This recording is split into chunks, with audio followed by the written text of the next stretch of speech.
جی بسم اللہ. جی ہو. جی آپ کراچی والے بھائی کیسے میرے عزیز السلام میرے بھائی؟ علیکم. علیکم السلام. خیریت یا سے علی ہیں آپ؟ مدد. یا علی مدد یا علی مدد. الحمدللہ.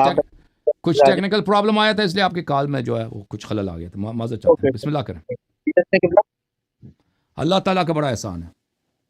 آپ خیریت سے ہیں قبلہ انشاءاللہ؟ یہ ذاکروں کی الحمدللہ الحمدللہ گھر والوں کی طرف سے سلام بہت سارا آپ کی خدمت میں. اللہ آپ کو عزت. آقا آپ ذاکروں کی مارکیٹ میں تو سناٹا ہی سناٹا ہے. یہ آئے تھے نا، یہ ذاکر نہیں تھے، یہ یہ اپنے کاظمی صاحب یہ ذاکر ہوں گے میرے خیال میں. جی جی جی یہ جو آپ نے قید لگا دی ہے نا، خدا را اس کو ہٹا دیں تاکہ ہمیں مزید لطف آئے. یہ قرآن پڑھنے والی قید ہٹا دیں. چلیں ٹھیک ہے بھائی، وہ ہٹا دیتے ہیں. دوسرا دو آپ چھوٹے حکم چھوٹے دیتے ہیں سوال نا، تھے اٹھا دیا بھائی.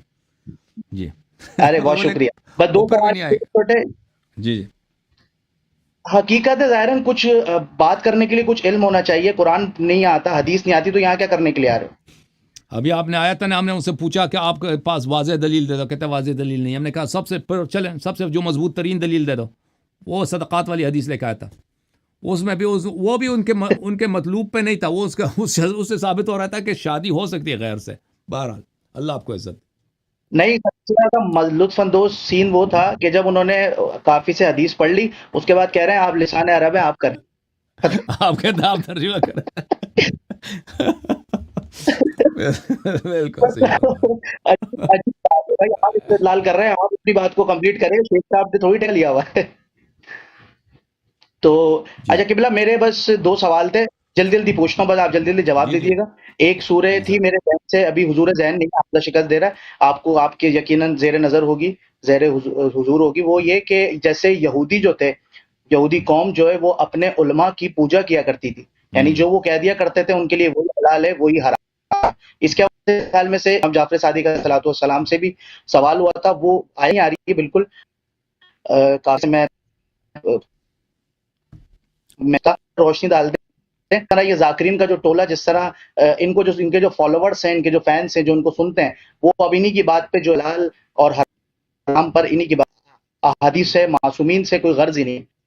تو اس حوالے سے بس تھوڑا سا میں آپ سمجھ گئے ہوں گے مجھے جو سوال ہے. بالکل بالکل صحیح فرما رہے ہیں. اللہ آپ کو عزت، اللہ آپ کو سلام تھی. Thank you sir, thank you. اللہ آپ کو جزائے خیر دے میرے بھائی، بہت مہربانی آپ کی. چلیں سوال ہاں دوسرا سوال کر رہے ہیں. جی بسم اللہ. اب اس کا جواب دے دیں، میں پھر دوسرا پوچھ لوں. تو میں اس کا ڈھونڈ رہا ہوں، اس کی روایت آپ کی خدمت میں پیش کروں گا. وہ بلے اتخذوا احبارهم ورهبانهم اربابا من دون اللہ، کہ یہود و نصارا نے اپنے احبار اور اپنے رہبان کو، اپنے علماء کو انہوں نے اللہ کے بجائے اللہ تعالیٰ کے بجائے کیا لیا تھا؟ اللہ تعالیٰ کے بجائے ان کو رب بنایا تھا. تو قرآن مجید میں یہ آیت ہے اتخذوا احبارهم ورهبانهم اربابا من دون اللہ. تو اس آیت کے ذیل میں ایک سے زیادہ روایات ہیں کہ آیت تو یہ بتا رہا ہے کہ یہود نصارا نے اپنے علماء کو، حبر جو ہوتا ہے عالم ہوتا ہے یہود کا، اور راہب جو ہوتا ہے عالم ہوتا ہے نصارا کا، انہوں نے اپنے اور احبار اور رہبان کو اللہ کے بجائے رب بنایا ہے، خدا بنایا.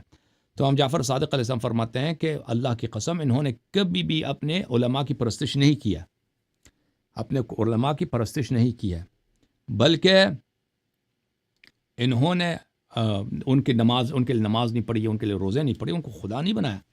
لیکن کیونکہ ان لوگوں نے، ان کے علماء نے حلال کو حرام بنایا، حرام کو حلال بنا دیا، اور ان لوگوں نے ان کی تقلید کی، ان کی بات کو مان لیا، تو اس لیے اللہ تعالیٰ نے فرمایا کہ یہ لوگ مشرک ہیں.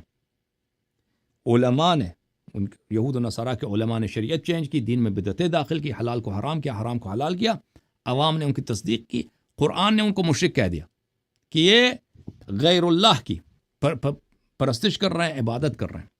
تو آپ کی خدمت میں عرض ہے، میں اس کے روایات آپ کو دکھا دوں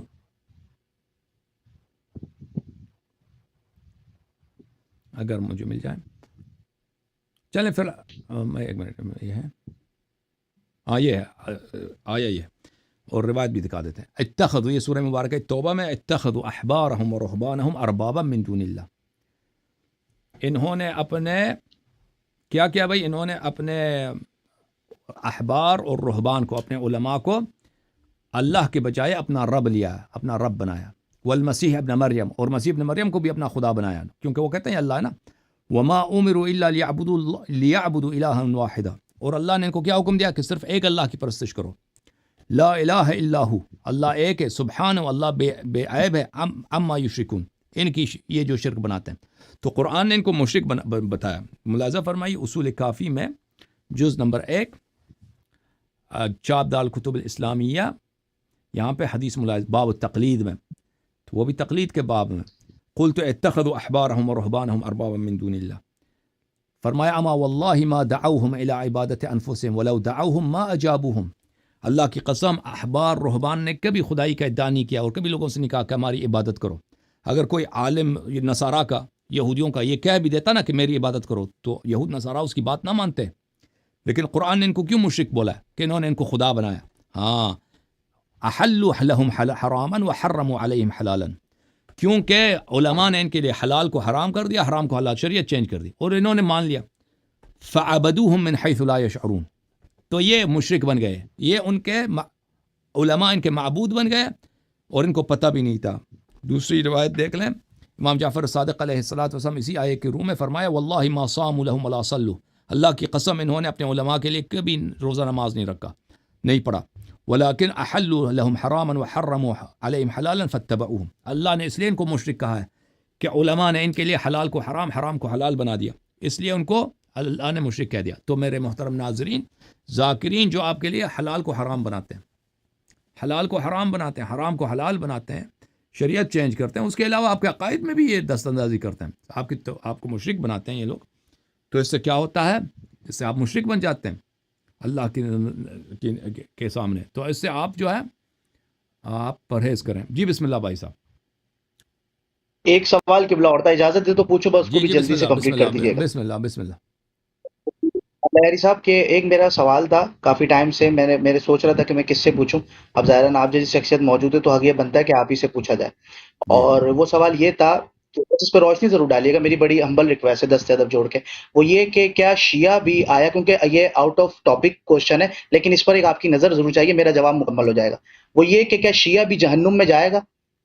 کیونکہ میں نے یہ تو سنا ہے کہ وہ مقام سکر تک نہیں جائے گا، پیر المومنین کے جو منکر جلائے جائیں گے، کیونکہ مقام سکر تک یہ تو روایت ہے کہ مقام سکر تک جو جائے گا وہ واپس نہیں آئے گا، لیکن ہمارے شیعہ کے لیے جہنم جائیں گے، لیکن یہ میں نے ایک ذاکر عالم، تو میں چاہ رہا تھا اس پر کوئی، تو اس مورد میں روایات بہت ہیں کہ شیعہ جو ہیں ان کی گناہیں معاف ہو جاتی ہیں دنیا میں، جو واقعاً شیعہ ہیں، جو اہل بدعت نہیں ہیں، جو مثلا عقیدہ وغیرہ صحیح ہے، کبھی کبھی گناہ کرتے ہیں یہ لوگ، تو اس کا یہ ہوتا ہے کہ دنیا میں ان کو جو مشکلات آتی ہیں، کوئی فقیر ہوتا ہے، کوئی مریض ہوتا ہے، کسی کا جوان بیٹا مر جاتا ہے، تو اس سے اسی سے اس کی گناہوں کی کفارہ ہو جاتا ہے، پھر یہ اس کا گناہ پاک ہو جاتا ہے۔ لیکن اگر کسی کا گناہ بہت زیادہ ہے تو مرتے وقت اس کو تکلیف ہوگی، وقت مرگ اس کو بہت تکلیف ہوتی ہے، وہ بیماری وغیرہ دیکھنا پڑتا ہے، تو اسی سے اس کے گناہ معاف ہو جاتا ہے۔ بعض لوگوں کے گناہ اس سے بھی زیادہ ہے تو وہ عالم برزخ میں، قبر میں ان کو فشار قبر ملے گا، ان کو عذاب ملے گا، تو اس سے وہ پاک ہوں گے، قیامت کے دن وہ ان کی گناہوں کی معافی ہوگی،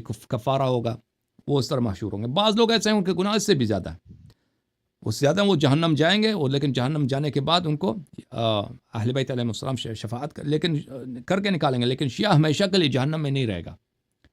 شیعہ ہمیشہ کے لیے، جو بہت ہی گناہ کار شیعہ ہوتے ہیں وہ جہنم جاتے ہیں، وہاں پہ رہتے ہیں، لیکن ان کا خلود نہیں ہوتا کہ ہمیشہ کے لیے وہاں جہنم میں جائیں، واپسی ہو جاتی ہے، اہل بیت علیہ السلام کا لطف و کرم شامل ہوتا ہے، ان کو شفاعت کر کے نکال دیتے ہیں۔